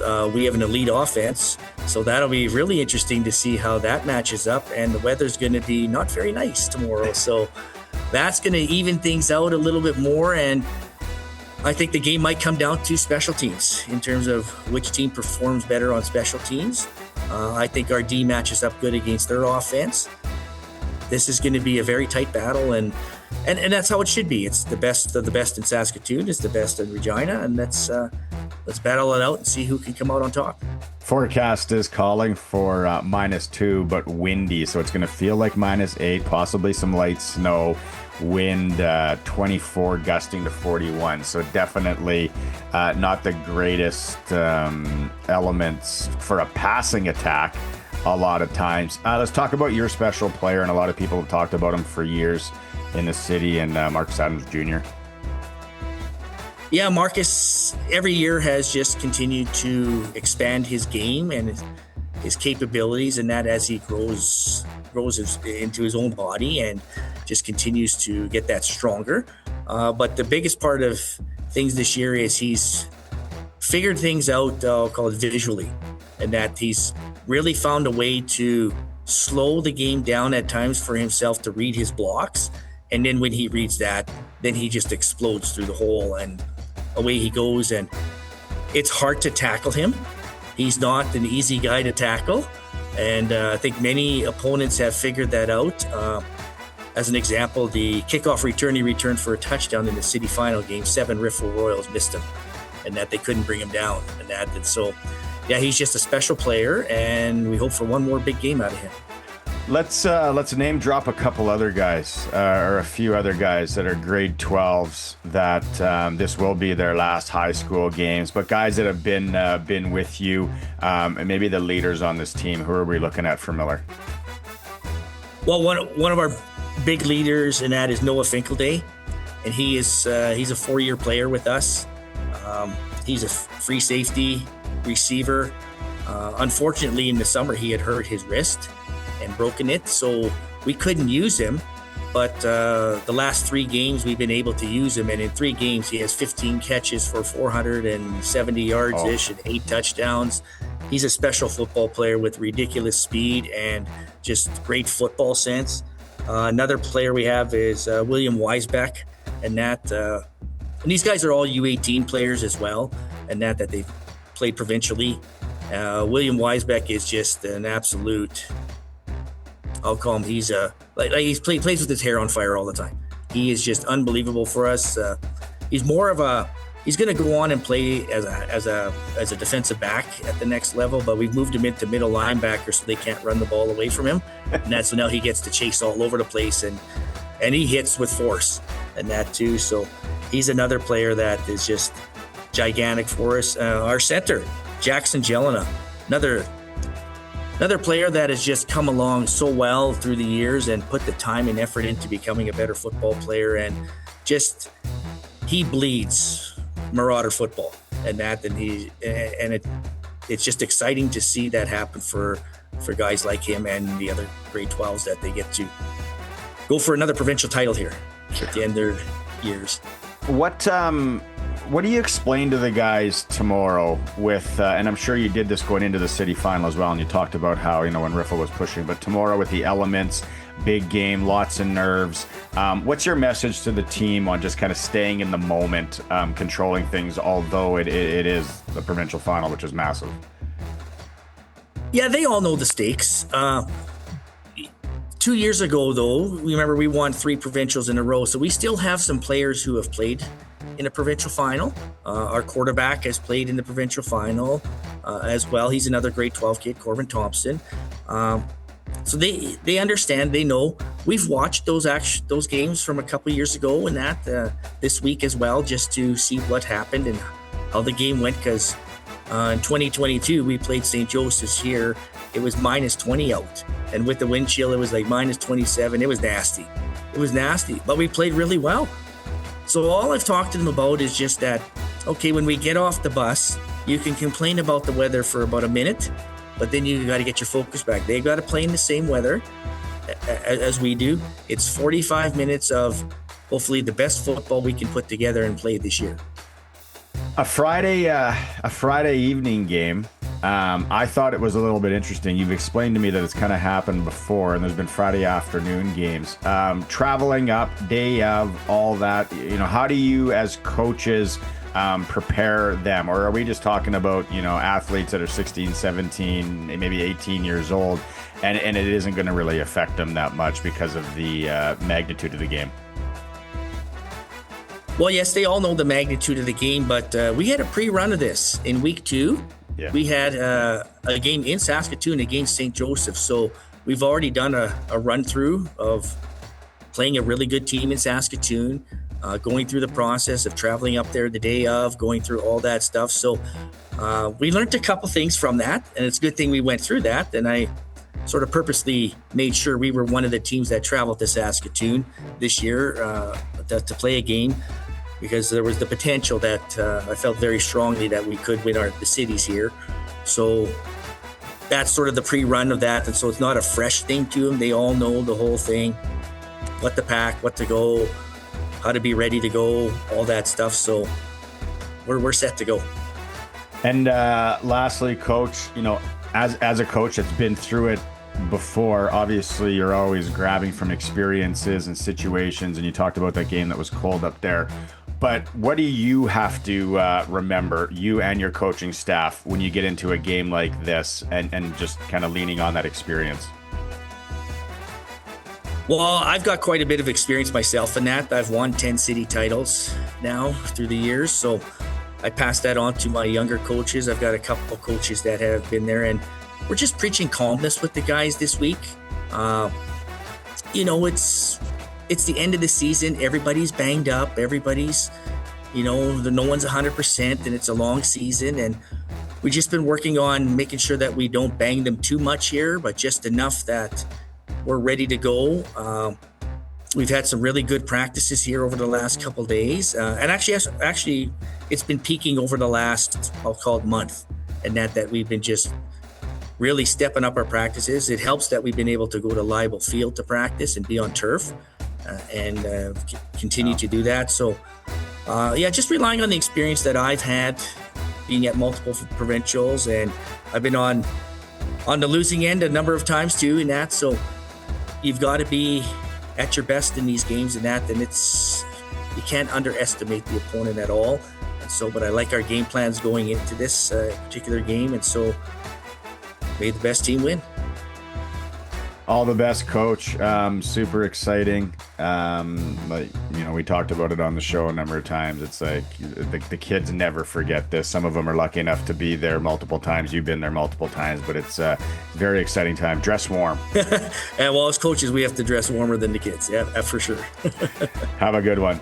All right, thank you. Check out sportscage.com for updates on that tonight, or any of our socials. Probably our Twitter feed would be the best. We thank Warren Steinley, MP for Regina Luvan, for sponsoring Friday Night Lights all week. Warren Steinley, always on Saskatchewan's side. We have to mention this one too. 2 p.m. Sunday. So while the Hilltops and Okanagan Sun are going at it up in Saskatoon for the Canadian Junior Championship, the Prairie Girls Football League final, 2 p.m. Sunday, Libel Field, Yorkton and Moosomin. Now, if you got a young girl or a lady that wants to get into maybe football down the road, take them to this. It's going to be awesome. 2 p.m. They're neutral siting it at Libel Field, Yorkton, Moosomin, for the Prairie Girls Football League Championship. Love it. We love being local here on the Sports Cage. Thanks to everyone, too, who sent in messages, keeping us abreast of anything in your communities when it came to high school football and minor football this year in and around. It is a Sports Cage. We're the home of local sports and local football in Saskatchewan, streaming through our YouTube channel at sportscage.com and on 620 CKRM. Okie dokie, tomorrow, West Final. No Keyshawn Johnson, no Ajoa Joe, no Philippe Gagnon, and no Mitch Picton, among others, for our riders. BC Lions tomorrow. You can hear it right here on 620 CKRM. U17 World Hockey Championships. What a game. Just wrapping up in Truro, Nova Scotia. Canada White, Maddox Schultz and Liam Pugh, 8-7 in overtime over the United States of America. It was a back and forth affair. Liam Pugh scoring the overtime winner at 4:16. Chase Serkan, Boston Tate, and Team Canada White up against Czechnia tonight. If they win, it'll be them and Canada White going at it for the championship tomorrow. Western Hockey League in town. We'll be right here on 620 CKRM starting at 6:30. Red Deer's in to take on the Regina Pats. Other Sasky teams skating tonight. Moose Jaw's in Saskatoon. Swift Current welcomes Calgary. And Prince Albert's in Spokane. SJHL action tonight. Warman plays host to Kindersley. Melville travels into Weyburn, and Yorkton is at the Battleford. Shout out to the Saskatchewan Junior Female Hockey League. Regina Wild taking on the Taylor Toyota Lynx at 8:15. Prairie Junior Hockey League. Pilot Buttes and Carrot River, 7:30. Fort Knox taking on the Steelhawks of Moosomin. 8 p.m. puck drop there. And at the Canadian Mixed Curling Championships in Assiniboia, Regina's team, led by Jason Ackerman, they lost their first one in New Brunswick today. They're going to take on Manitoba at 6 p.m. tonight. Shout out. What do we got? Canadian teams on the ice in the NHL. Chicago is in Calgary to take on the Flames. Winnipeg is at San Jose. Sports Ticker in Hour 2. Home of the price match guarantee. Extreme Hockey and Sport. They're local. They support local. Extreme Hockey and Sport and Umbrella Marketing for anything you need in and around Regina. Like I said, back out on the Western Pizza guest hotline. He's joining us again on the show. Geno Lewis, post-season. Ottawa 4-14 this year. Geno, thanks for coming back. How do you rate the season for yourself personally? Yeah, man, it was a tough year overall, man. I would definitely say we definitely had some highlights of the season, but just overall, as a team, we didn't do well for Ottawa, and we got to do better.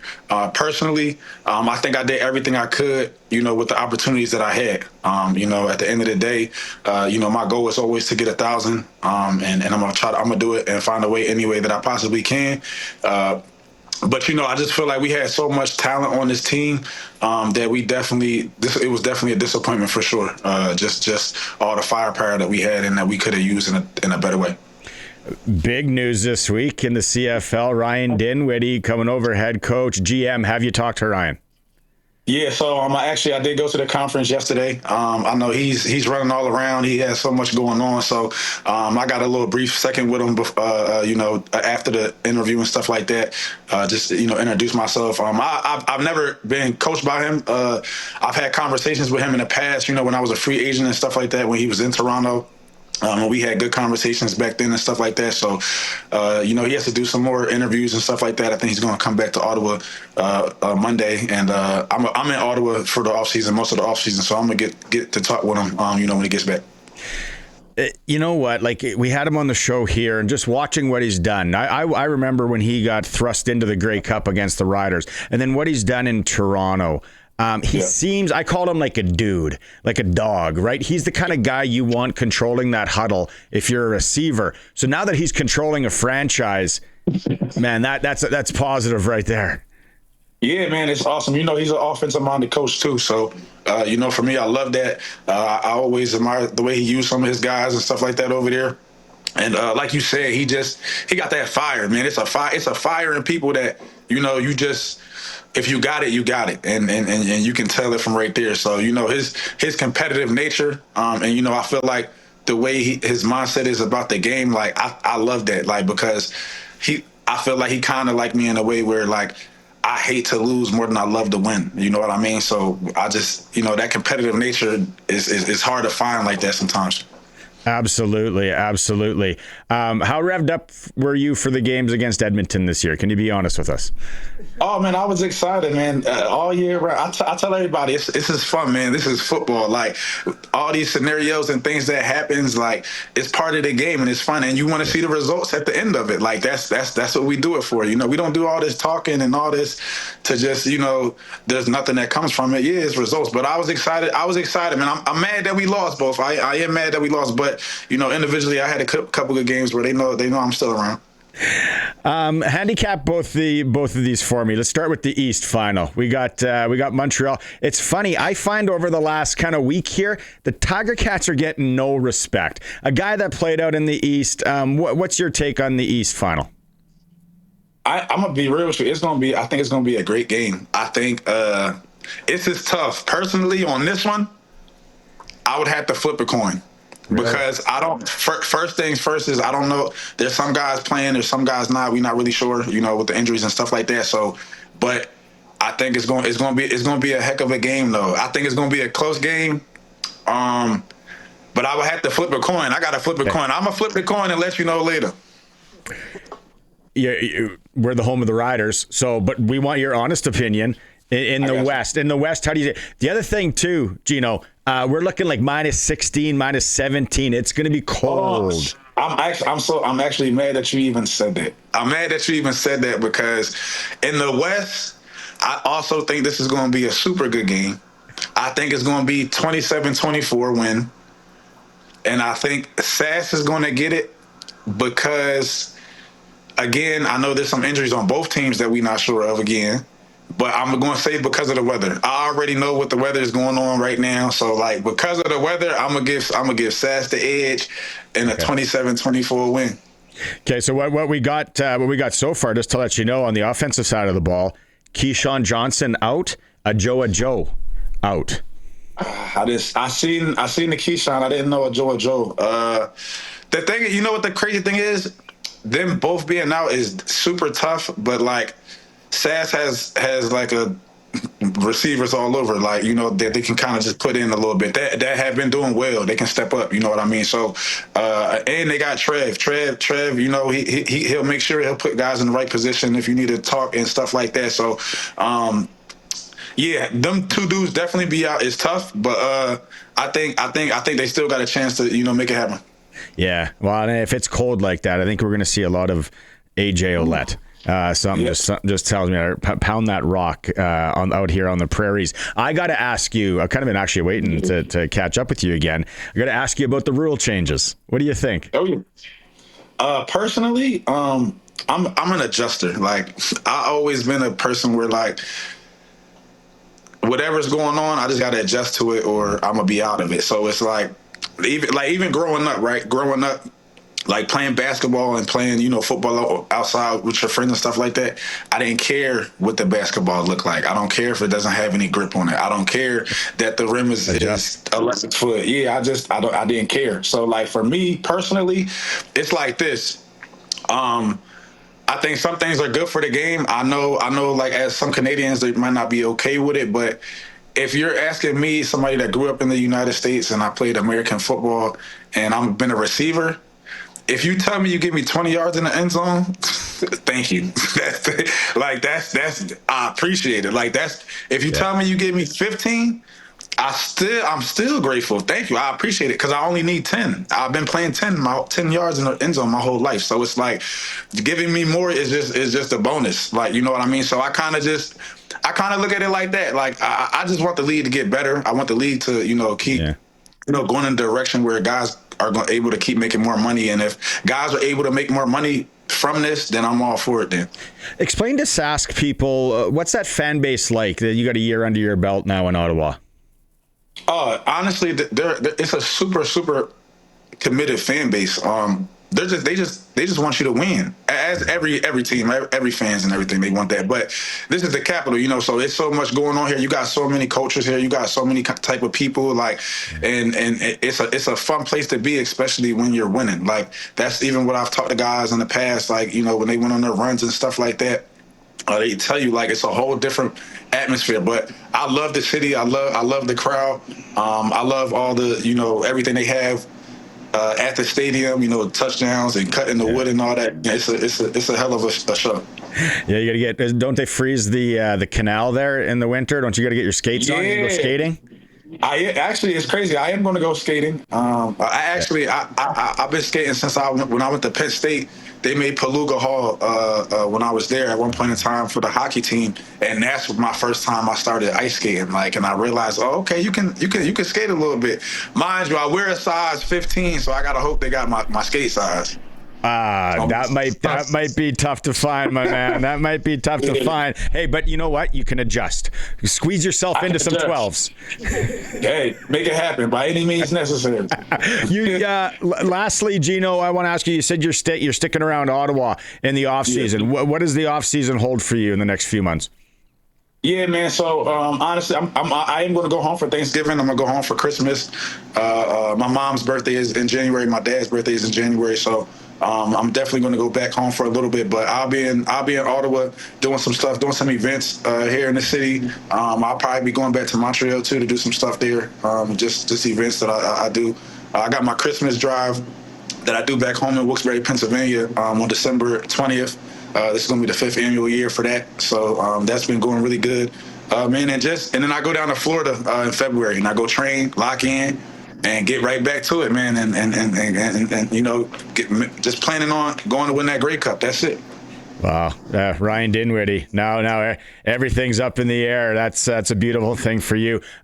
We really appreciate you taking some time again to hop on the Sports Cage here, and so we're going Riders out of the West and then coin flip out of the East. Coin flip out of the East, man. Okay, thanks, Geno. No problem. Thank y'all, man. God bless. Right on. There he is. Geno Lewis joining us here from Ottawa. Second time we've had him on the program. Great to see. Big things next year in Ottawa. I said yesterday on the show, or was it the day before? I said I'm going over 8 wins next year. They're going to double their win total. It's the Sports Cage. We're streaming through our YouTube channel at sportscage.com. We're always on the home of the Riders, 620 CKRM. Welcome back for Nelson Holmes. One more hour What we got coming up? Luc Mullinder is going to join us. We're going to talk about the West Final, of course. Coach McConkey from Saskatoon, Rams and Huskies. Tomorrow we'll talk about that. Farhan Lalji will be back from TSN to talk all things CFL. It's been a great show. If you missed any of it, you can go catch it in podcast form or download the YouTube feed as well. Eric Francis in hour 1. We had Scott Schultz in hour 2. Miller, head coach, as they get set for Holy Cross tonight. Geno Lewis in hour 2. If you missed it off the start of the show, we got some clips from Trevor Harris today, our starting quarterback, T-Mobile. If you missed it, they're quick and they're powerful clips. This one, he was asked, what is the year-over-year difference in this team? We're the big dogs. That's it. That was the clip, 1 second long. We're the big dogs. And then he was asked about going up against Nathan Rourke. I'm not here to talk about Nathan Rourke. I think it's our time. Aren't those great sound bites from our starting quarterbacks? So then Colson and Shauna does some magic work. They come up with this little ditty in the matter of minutes. We're the big dogs. We're the big dogs. We're the big dogs. We're the big dogs. I'm not here to talk about Nathan Rourke. I think it's our time. We're the big dogs. I think it's our time. We're the big dogs. It's our time. Oh, it had my head bopping back and forth. Let's go out on the Western Pizza guest hotline. Luc Mullinder is there. Little toe tapper there, Luke. Didn't it remind you of being in the club back in the day or last weekend? No, that music did not remind me of the clubs that I was going to. Absolutely not. I did frequent a couple of raves, but that's a story that probably shouldn't go on air. I'll tell the boys about it later. Raves, those things got weird back in the day. It's like, what time is it? Where are we? Yeah, that's. I'm glad those days are long, long gone and behind me. Okay, we do this feature here, Luke. It's for sportselect.com. Sprinkle of the day, sportselect.com. You can go online now at sportselect.com, get a QR code, and you you take that to the Lotto Spot retailer. They scan it. There's your ticket. So I go through some of the sprinkles. First off, I got to bring up this one from earlier in the show where somebody sent one in. I'll find it in a second. But if you go, let's go East final here. First off, this weekend. Montreal by a dozen. -3? I'm taking Montreal. What about that over-under at 53.5? Oh, 53.5? Yeah, you know what? I'd probably go over on that. I'd probably go over, and I'd take Montreal for sure, though. I like Montreal, man. I'm going to be honest. I'm not sure. They're playing. You see, here's the thing I like about Montreal. They started out terribly. They were brutal. And they've had to play at a high level to even get here. They've had to essentially run the table, right? And they came into the playoffs playing their highest level football. They took the Winnipeg Blue Bombers that had just gone to 5 straight Grey Cups, brought them to the woodshed, and now they go to Hamilton. I love the Alouettes. I love the momentum they got, and I think that they're going to the Grey Cup. I feel I could go and put both farms on the Riders and Lions under 53.5 with the weather that's rolling in. No? Yeah. I'm a little bit as somebody who's going to be up there with the broadcast booth windows open. I'll have a jacket with me. I'll have a Scully, and I think that obviously you got to get out and practice in this stuff, which I think the Riders have been. But I mean, we've been incredibly lucky weather-wise here into November. Yeah. So realistically, it feels like you're playing with house money. So obviously, you know, the BC Lions. Yeah, they haven't seen weather, and again, it's not going to be storming or anything. It's just going to be it's going to be a cold Saskatchewan evening tomorrow. Brisk. It just dawned on me. I don't have the proper footwear for tomorrow. So I'm going to have to start digging through totes in the garage, digging through totes and other things. I don't have the proper footwear, bro. You're from Saskatchewan. What do you mean? I don't understand. People from Saskatchewan. I know. Like they're not prepared for this weather. You're from here. How are you not prepared for the weather? I think I misplaced. I misplaced a pair of boots. You know what it's like? You know what else is annoying about it? In the winter? People in Saskatchewan, how just nobody seems to know how to drive when the first snowfall hits. I don't understand that. Every single person from Saskatchewan should be really good at driving in this weather. And in fact, it's the absolute opposite. People in Saskatchewan and Regina, when a snowstorm hits, they act like they've never been behind the wheel of a vehicle, not just a car, a vehicle, a Tyco play toy, a go-kart. It's crazy out here. I'm from Ontario, and I'm always blown away by people from Saskatchewan not being prepared for the elements. And Barney, I'm really shocked at hearing this from you, man. I'm actually disappointed. You of all people, I think, should have the footwear. It's more of a misplaced thing. It's me being absent-minded a bit, and it doesn't take a lot. It doesn't take the weather to turn to shake your head at Saskatchewan drivers. I was on Ring Road yesterday. That left lane, I think we should have a branding campaign. The SportsCage should just have a branding campaign. If you are getting passed and you're in the left lane, you're doing it wrong. You know, here's the deal. And people aren't going to like this, okay? But this is what I believe. If I was to ever take a run at being premier of this great province, you heard it here first. The first policy I would enact, or I would pass with my government, would be that everybody, once they hit the age of 55, has to take a mandatory driving test every single year. 55 every year. We're not that far from that, Luke. 55. Yeah, but I'm okay with it. I'm not going to be worried about my driving condition when I'm 55, 60. It's the other folks that, so every single year you will be mandated to take a driver's test. And probably in the winter at that. And every year. In the winter time. Parallel parking. Let's get the parallel parking down again. You have to turn off. Unless you have soon we're going to be having automated vehicles, right? And by then, if I was still the premier, what I would do then was I would mandate the fact that everybody who's over 55 has to have an automatic driving wheel. Like they just take the license away and you have to be behind, you just have to be carted around by your automatic car the rest of your life. I'm keeping the streets safe. 55's aggressive. 55. Just Bins will run out of content if I was the premier because we'd be so safe on the roads. No accidents whatsoever. If you become premier, you know what the only thing that I need you to mandate? Put up a sign. Anyway, the big highways coming into the province. I said this in the summer. Saskatchewan, golf rule. Any golf course in Saskatchewan. I don't care what course it is.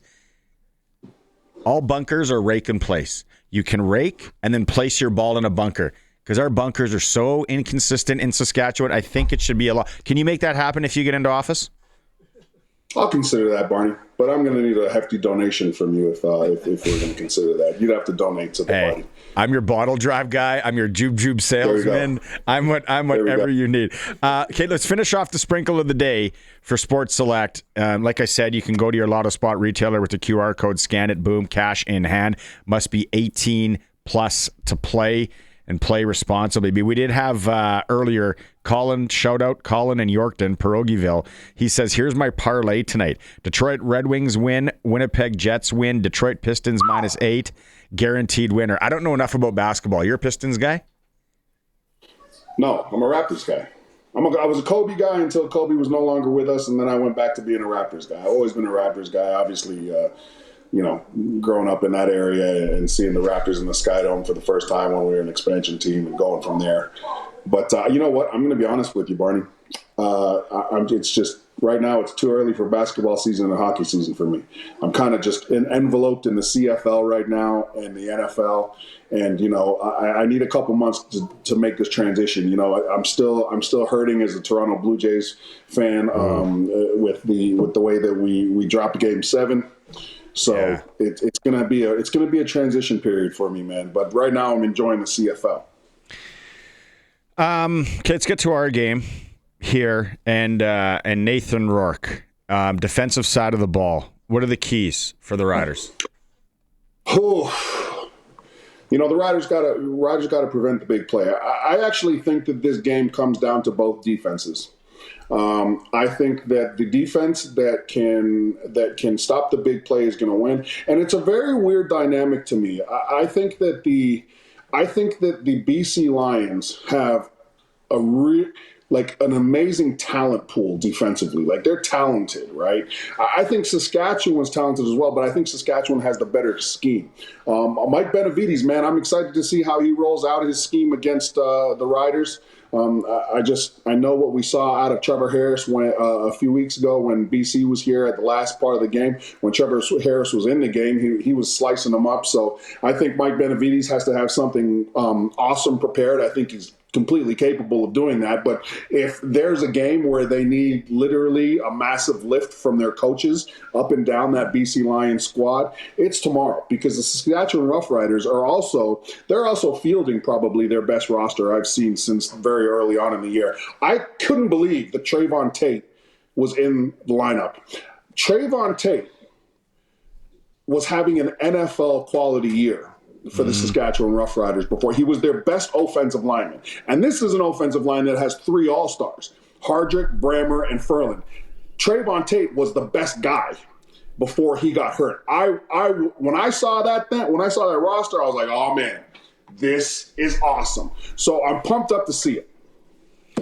And what else jumps out at you as we look, if you're watching the stream and we look at the depth chart for tomorrow that's been released, what else jumps out? Is it CJ Rivas starting at safety? Did you think maybe Lacombo there? I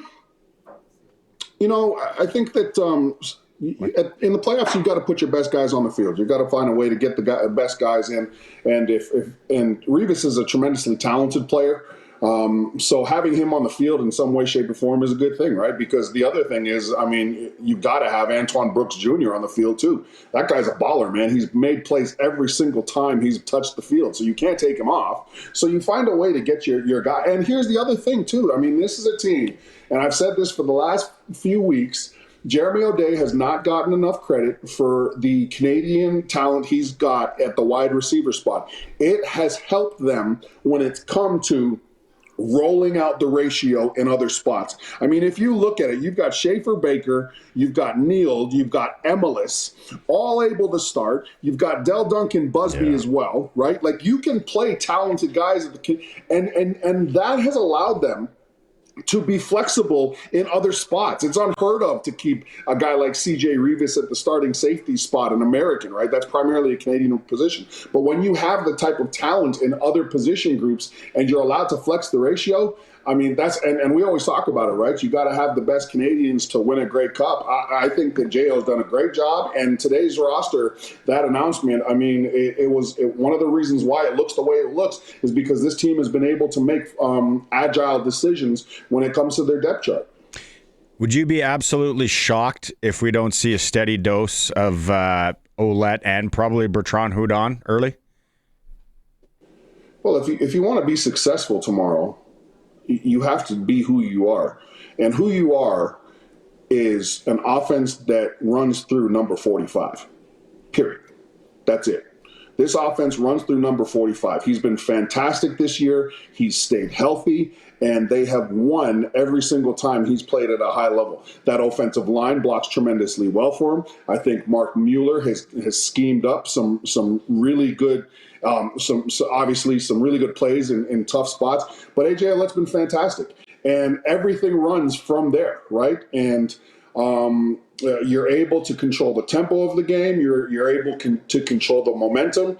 You're able to keep a very talented BC Lions offense off the field if you're stringing drives together.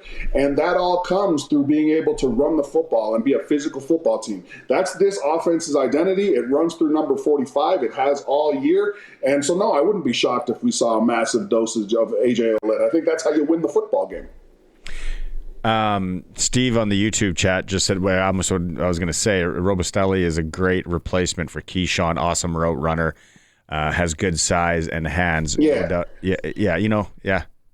I was really pumped up to see Robustelli on the roster because obviously when he left the last time we saw him, he was having some struggles physically, right? I mean, he was injured, and so it was one of those deals where you didn't necessarily know if he was going to make it back. And the fact that he's on the roster, actually, it takes a little bit of the onus off not having Keyshawn Johnson, because if there's any guy that you'd want on the roster after Keyshawn Johnson, it is Robustelli. Right, he's a big play guy, and I would expect to see. But that's the thing, right? Like, he's a big play guy because you might get a jump when you run the play action pass, when you run the RPO, right? Everybody's got to account for AJ Ouellette and what the Riders decide to do, every single time they look like they're handing it off, and then you go from there. And by that time, Robustelli's managed to get downfield. He's a big body. He can catch the 50-50 ball. So I was pumped to see him. Obviously, you're not going to replace Keyshawn Johnson, but I mean, if you have a guy like Robustelli on the roster, that's as good as anything. Probability of us seeing a trick play earlier, and what team would it come from? Oh, I think that, I think that if you're the Riders, you don't need any tricks. It's what I liked about, and again, Trevor Harris, everybody's talking about the bulletin board material. I think that you are what you are at this point, and you don't need to sit there and try to trick the BC Lions. I think that what you have to do this game, though, is you've really got to listen out. If you're on special teams, if you're on defense, you've got to listen out for those words that you haven't heard before. Excuse me. You played the BC Lions a couple times, but there are things that the BC Lions and the Saskatchewan Roughriders, for that fact, have put on film that you can gradually make you can make something else happen off of that play, right? And, in the playoffs, when you need momentum, when you need a big play, those are the times that teams pull out the second thing based off of, a successful package or play that they roll out. So again, as a defensive player, you got to be listening out for words that you haven't heard, especially on special teams. If this is anything from the BC Lions, I mean, they have a good special team. I mean, they won the game based on special teams against Calgary, right? So that's going to have to be a big piece of the puzzle for them. Again, if I'm hearing some things that I'm not used to the BC Lions saying, I've got my antennas up and I'm looking for something weird to happen. If you hear tippy toe or hoochie mama, that's their code words. If you're used to, but you know what?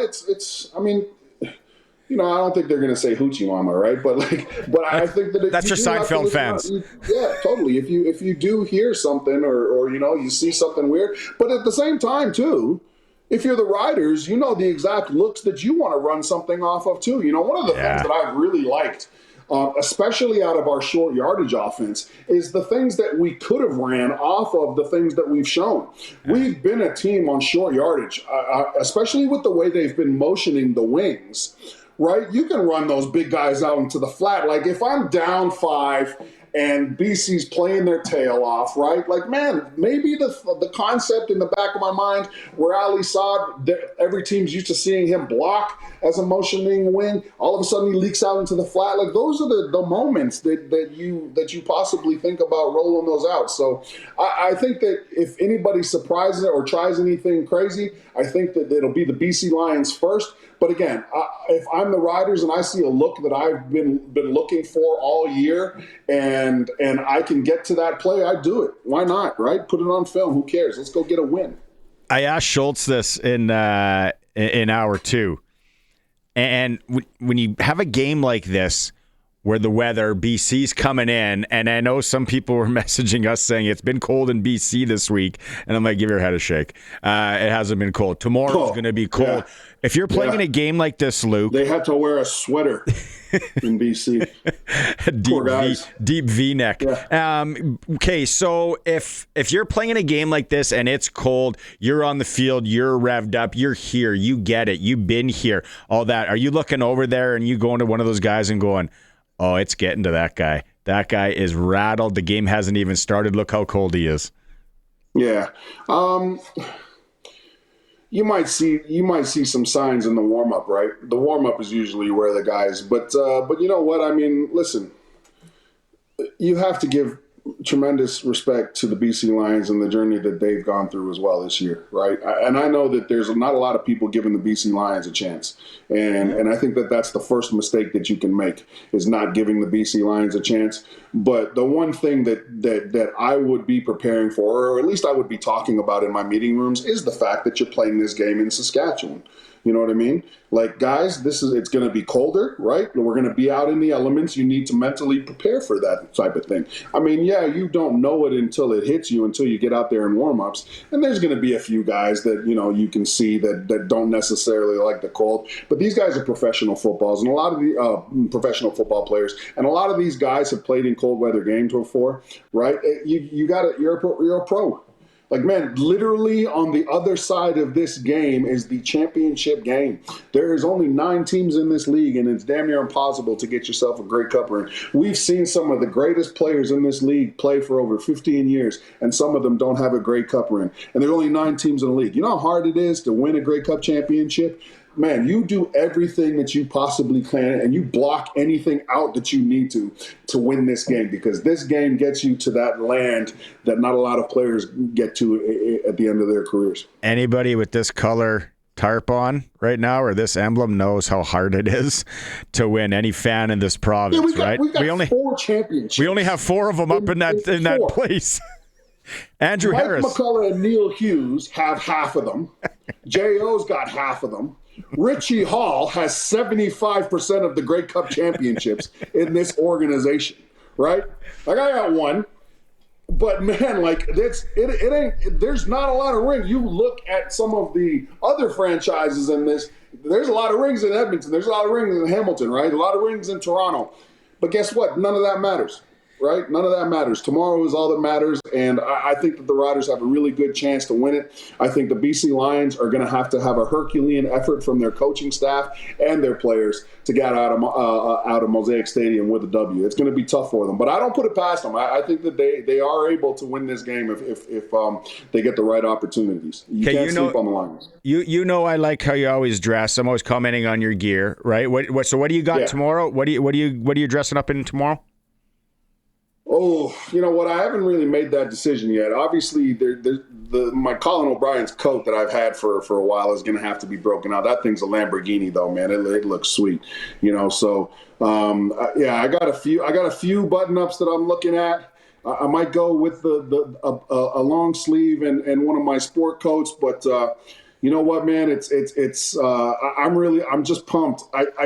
I've been in this situation, man. I played in 3 Grey Cups, and I know what some of these guys are thinking tonight. I know what some of these guys are.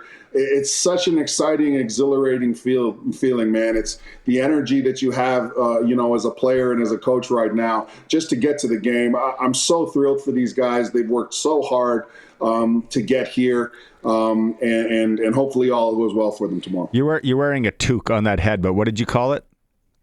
It's a Scully. Listen, let me tell you something. Toque is okay. No, it's toque. Toque is okay. Hey, remember where you are. Bunny hug country, toque. No, that's what we need to talk about. That's another thing. That's another mandate as if Luc Mullinder ever gets to be a premier. Okay. It is no longer a bunny hug. It is a hoodie, and you will address it as such, or guess what? Jail. Straight to PA. Jail. Straight to PA. Jail. What a way to end it. Okay, I'll catch you tomorrow. I'll be wearing a toque as well. Hey, man, go Riders, man. Rider Nation, get to the game early, be loud, and let's roll, man. You guys, if there's any advantage tomorrow that the Riders are going to be leaning on, it's Rider Nation. So, man, get there early, get loud, take advantage of the $5 beers or whatever you need to do. But you need to be loud. We need to hear you. Now, you know who else is pumped? Luther's pumped, man. He can't wait to get to the game. That's it. That's right. We'll see you tomorrow. Appreciate you. Let's go. Get your bunny hug on. There he is. Future premier of our province, Luc Mullinder, joining us on the Western Pizza guest hotline tonight. Every year. What's that? 55 and older. Every year. Driver's test. Every single year. See y'all later. See you tomorrow. What a beauty. Oh, that was a segment. That was a segment and a half right there. If you missed the beginning of it when he's talking about people, if he becomes premier, that's the tease. right there. Oh, that was good. Yeah, Western Pizza tonight. Perfect pizza, generous amount of toppings. All the Greek favorites you like. Visit your Western Pizza. All right, we have coming up Coach Mark McConkey of the University of Regina Rams as they get set for the Huskies. Also, we're going to hear from Farhan Lalji. Again, it is a Sports Cage, streaming through our YouTube channel at sportscage.com. We're the big dogs. We're the big dogs. We're the big dogs. We're the big dogs. I'm not here to talk about Nathan Rourke. I think it's our time. We're the big dogs. I think it's our time. We're the big dogs. It's our time. Okay, tomorrow, what we know, Saskatchewan Roughriders, BC Lions, out of the lineup for our Riders. Keyshawn Johnson, Joe, also Mitchell Picton as far as receivers go. Philippe Gagnon also not playing tomorrow on the offensive line, and it looks like CJ Rivas will be starting at safety over Nelson Lacombo. Game can be heard right here, of course, on 620 CKRM. Speaking of games on 620 CKRM tonight, Regina Pats hosting the Red Deer Rebels, 6:30 right here. If you're going to the game, puck drop is at 7 o'clock under the orange top. Other Saskatchewan teams, Moose Jaws in Saskatoon. Swift Current welcomes Calgary, and Prince Albert is in Spokane. SJHL tonight, Kindersley Clippers in Warmer to take on the Wolverines. Weyburn welcomes Melville. Interesting matchup there. And then Yorkton travels into the Battlefords. Saskatchewan Junior Female Hockey League.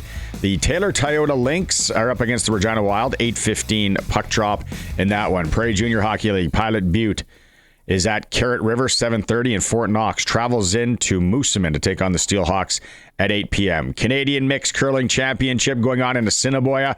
Regina's Jason Ackerman representing Saskatchewan. They're up against Manitoba at 6 p.m. this evening. National Hockey League, Canadian teams, Calgary welcomes Chicago, and Winnipeg travels to San Jose. That's the sports ticker in hour 3, 4. Regina Steelcraft Doors, made in Western Canada for Western Canada. You need a garage door. They have it at their new 40,000 square foot facility, Regina Steelcraft Doors. Back out on the Western Pizza guest hotline. Here we go. He's joining us. Head coach of the Regina Rams, Mark McConkey. Another Hardy Cup, eh? This is becoming like old hat for you. Yeah, we hope it's the norm every year moving forward. I know last year we were excited to be in it, and this year it's, again, a lot of similarities. We're used to it. We've been here before, so it's, hopefully we can do it every year. People are gutted. Talked to Mason Nice yesterday, even him, for Marshall Erickson.